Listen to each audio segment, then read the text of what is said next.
Je crois que c'est important de dire que le premier niveau de démocratie, c'est la commune. C'est important de le dire au moment où justement la loi sur la métropole va complètement en région parisienne réorganiser politiquement et administrativement les choses. Parce qu'un maire ne peut pas tout, mais effectivement au niveau des collectivités, nous avons aussi des moyens de mettre en place ou des équipements ou des actions. Nous travaillons sur à la fois l'urbain, mais aussi sur l'humain, sur le matériel et sur l'immatériel.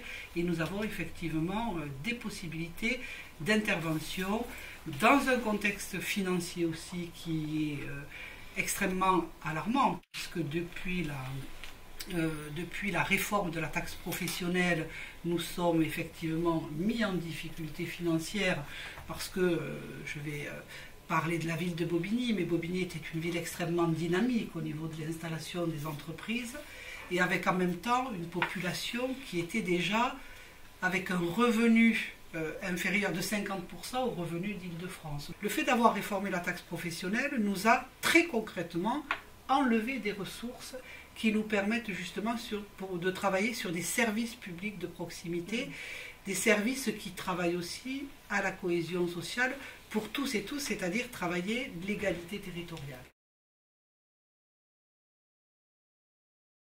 Je pense qu'une commune, déjà, elle doit construire du logement pour tous et toutes. On sait qu'aujourd'hui, dans ce pays, le droit au logement, il n'est pas respecté.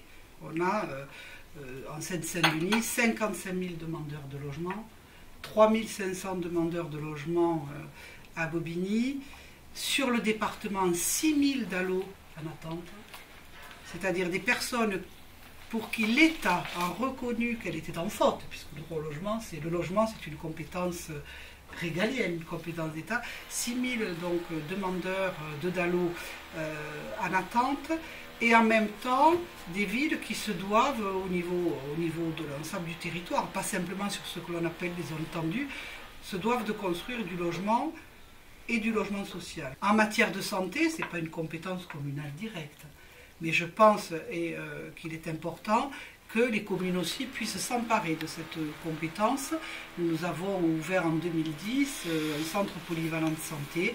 Je crois que là aussi, ça fait partie du travail sur la cohésion sociale, puisqu'on sait qu'aujourd'hui, sans nos centres de santé, un certain nombre de personnes, mais peut-être que monsieur a des chiffres plus précis, n'auraient pas accès à ce droit à la santé. Je pense que là aussi, ça fait partie des actes concrets de cohésion sociale. Il me semble que tout maire, quelle que soit sa couleur politique, son rôle, c'est de savoir quelles sont les vraies priorités.